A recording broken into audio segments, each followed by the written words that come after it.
architecte d'intérieur et coach en communication bienveillante. Aujourd'hui, je voudrais te parler d'un sujet qui peut sembler banal, mais qui impacte profondément notre bien-être. C'est pourquoi le désordre fatigue mentalement. Alors on pense souvent que le désordre est simplement un manque d'organisation qui n'est que visuel, esthétique, mais en réalité il impacte profondément ton système nerveux et je vais t'expliquer pourquoi aujourd'hui. Donc petit 1, le cerveau aime la clarté. Notre cerveau est constamment en train de traiter des informations. Par exemple, une pile de papier sur le bureau, c'est une information. Laisser un vêtement sur une chaise, eh bien c'est une information. Et même si tu n'y penses pas consciemment parce que tu t'es habitué à ce désordre chez toi ou à ton bureau, eh bien ton cerveau, lui, le voit. Il analyse, il classe, il garde en mémoire ce qui reste à faire. Un espace encombré crée une surcharge visuelle et cette surcharge visuelle devient une surcharge mentale. C'est comme si ton cerveau restait en mode to-do list avec le petit tâche à effectuer tout au long de la journée. Donc le fait de ranger, d'avoir un espace propre et minimaliste supprime cette charge mentale et le cerveau peut enfin se concentrer sur autre chose pleinement.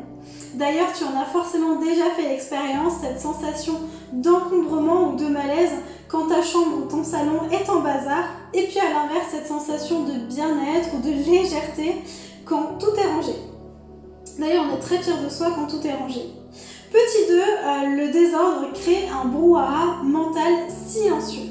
On parle souvent du bruit sonore, mais il existe aussi un bruit visuel. Un environnement désorganisé envoie un message permanent d'inachevé. Et ton système nerveux perçoit cela comme une forme d'instabilité. Même si tu penses t'y être habitué, ton corps, lui, continue de réagir. Donc cela peut créer de l'irritabilité, une sensation de fatigue chronique, des difficultés de concentration et aussi une impression d'être dépassé. Petit 3, le désordre maintient dans le passé. Oui, le désordre, ce sont souvent des objets non triés, des choses qui traînent par-ci par-là parce qu'on ne sait pas où les ranger. Vous savez, le fameux « ça peut toujours servir » et chaque objet qui se balade, son destination, représente une micro-décision en attente. On se demande, je garde, je jette, j'en fais quoi? Bon, je le rangerai peut-être plus tard, quand j'aurai plus de temps. Et au final, on ne le fait jamais. Donc, toutes ces décisions en suspens occupent de l'espace mental qu'on pourrait utiliser pour autre chose. Donc, le désordre, ce n'est pas seulement des objets, c'est de l'énergie stagnante. Et l'énergie stagnante, on le sait bien, ça fatigue.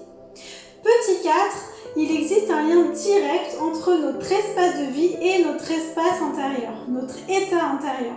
Nos espaces ne sont pas neutres, ils influencent quotidiennement notre humeur, notre niveau d'énergie, notre capacité à réfléchir, notre qualité de repos aussi. Et vous l'avez sans doute remarqué, un espace clair favorise la clarté mentale. Un espace minimaliste soutient l'apaisement intérieur. C'est pas magique, c'est neurologique, c'est physiologique. Donc quand l'environnement est calme visuellement et aussi dans l'énergie, le cerveau peut se détendre. La circulation est meilleure, les zones sont bien définies, donc chaque chose trouve sa place. Quand l'environnement est saturé, notre cerveau est aussi saturé. Alors il ne s'agit pas d'être parfait. Vous allez voir juste après. Petit 5, le désordre extérieur reflète parfois un désordre intérieur. Et ici, j'aimerais aller un peu plus loin encore. Le désordre peut être simplement issu d'un manque de temps, d'une non-motivation à ranger, d'une adaptabilité au bazar. Mais le désordre peut aussi être le reflet à des états internes comme un trop-plein émotionnel, une période de transition de vie, un manque de clarté intérieure et un besoin non exprimé. Parfois, on ne range pas parce qu'on attend quelque chose, parce qu'on est en transit. On ne range pas parce qu'on ne sait pas par où commencer, dans sa maison comme dans sa vie. C'est flou. Il ne s'agit pas de culpabiliser ou de se blâmer, bien au contraire. Il s'agit de comprendre et d'identifier pour ensuite améliorer la situation à l'intérieur de soi et donc chez soi. Petit 6. Bonne nouvelle, restaurer l'harmonie commence par de petites actions. Donc, tu n'as pas besoin de tout transformer d'un coup, tu peux faire au fur et à mesure pour ressentir un changement immédiat. Un tiroir trié, une surface dégagée, ton lit refait le matin, juste ça, tu vas te sentir bien mieux.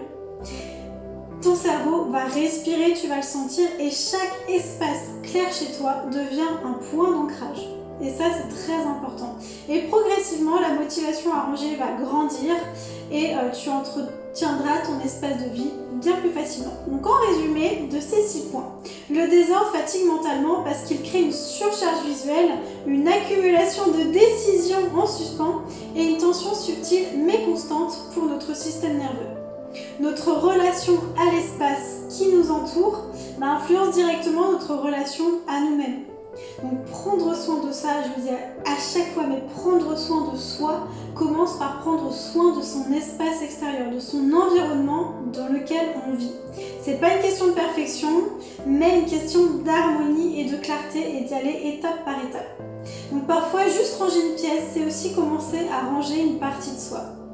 Donc si cet épisode t'a parlé, je t'invite à observer autour de toi aujourd'hui ta chambre, ton salon, ton bureau, ta cuisine, et sans jugement, juste avec curiosité.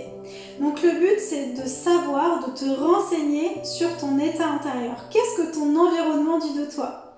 Et surtout, de quoi as-tu besoin pour plus de clarté?